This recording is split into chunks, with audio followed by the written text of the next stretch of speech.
안녕하십니까. 법알목 가이드의 박남주입니다. 신성현 변호사입니다. 유튜브 댓글은 뭔 짓을 해도 절대 안 잡힌다. 왜냐면 유튜브는 외국 회사고 구글이 우리나라에 정보를 줄 리가 없다. 이런 말들을 하는데요. 예상을 깨고 유튜브 댓글을 단 10대 남자가 댓글을 단 뒤 이틀 만에 구속됐습니다. 신변님, 이 10대는 어디에 구체적으로 어떻게 댓글을 달았죠? 지난 4일 오전 10시 47분경 이 남자는 한 방송사의 유튜브 뉴스 채널 영상에 댓글을 달았다고 합니다. 이 댓글 내용이 나도 곧 놀이동산에서 일가족 타깃으로 하려 한다라는 댓글이었다고 하죠. 네, 그래서 경찰은 어떤 식으로 검거를 했다 그러나요? 전국 놀이동산과 유원지에 일단 경찰 인력, 기동대 인력을 배치를 했고요. 이후에 이 남자에 대해서 추적 조사를 벌인 끝에 신원을 파악해서 남자가 거주하고 있던 그 거주지에서 이 남자를 긴급 체포했다고 합니다. 네, 저도 기사를 보니까 추적 조사를 통해서 A씨의 인적 사항을 파악했다라고만 되어 있고 어떤 식으로 잡았는지는 공개를 안 하고 있습니다. 그 기사 내용에 따르면 20대는 추적을 피하기 위해 VPN도 돌렸다고 하는데요. 어떤 식으로 검거를 했는지 제 나름대로 한번 예상을 해봤습니다. 저희 추측으로는 경찰이 이 A씨가 구글 아이디와 똑같은 아이디로 어디서 활동한 거를 포착을 했고 그 다른 사이트는 이 협조가 되는 사이트라서 IP를 받아내서 추적을 하다 보니까 잡아냈다. 이렇게 생각이 드는데 신변님은 어떻게 판단하십니까? 네, 보통은 유튜브에서 구글에서 협조를 안 해주기 때문에 방금 말씀하신 대로 타 사이트에서 활동한 내역을 확보를 해서 해당 IP를 추적해서 검거를 하곤 합니다. 이 사건도 그럴 가능성이 있기는 해요. 그런데 이제 보도를 여러 건 좀 더 살펴보다 보니까 경찰 관계자 발로 추가적인 단서들을 주고 있는데요. 그 중에 하나는 미국에 공조 요청을 했다 뭐 이런 이야기가 또 나오고 있고요. 그리고 또 다른 하나는 구글, 메타,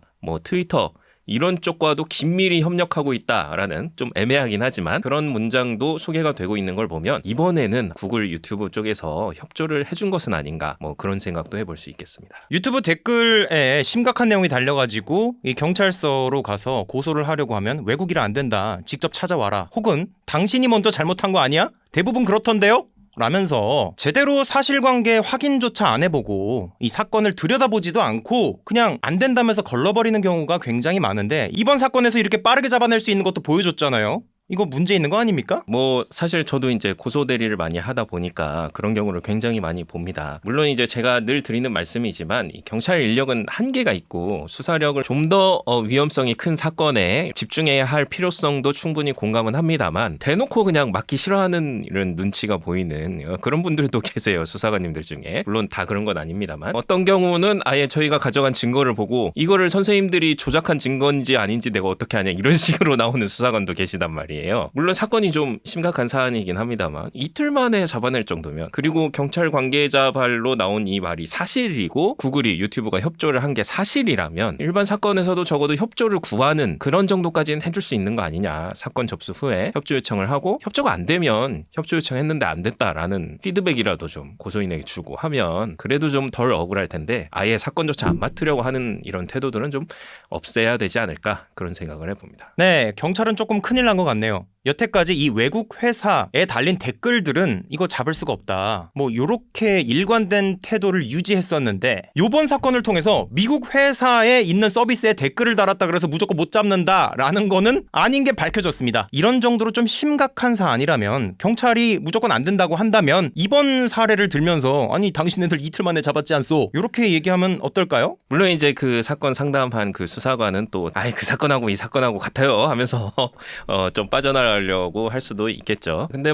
확실히 어쨌거나 그 보도가 사실이라면 경찰 관계자분께서 공조도 되고 또 긴밀한 관계를 유지하고 있다고 했으니까 그 이유로 빠져나갈 수는 없겠죠 이제. 여태까지 우리나라 수사기관이 능력이 없었던 게 아니에요. 안 했던 거지. 이거는 이제 공식적으로 확인된 건 아닌데 한강 그 대학생 사건 있잖아요. 네, 그렇죠. 그때 이후로 뭔가 구글의 태도가 좀 바뀐 게 아니냐 이런 이야기도 있다고 하더라고요. 그렇군요. 네네. 네, 앞으로 여러분들 앞에서 어떤 경찰관분이 그거 외국 회사로 안 된다, 어쩔 수 없다 이렇게 나오신다면 이번 사건을 예로 한번 들어보시는 것도 좋을 것 같습니다. 그리고 이번 영상과 관련해서 조만간 최근에 탈덕수용소 자신의 신분을 노출시키지 않은 사람이 잡혔죠? 그거 잡힌 과정이 제가 예전에 유튜브 악플러 잡는 영상에 나온 그 과정과 굉장히 유사해요. 거의 똑같다고 보시면 됩니다. 그 얘기도 한번 해보도록 하겠습니다. 오늘도 끝까지 시청해주셔서 정말 감사드립니다.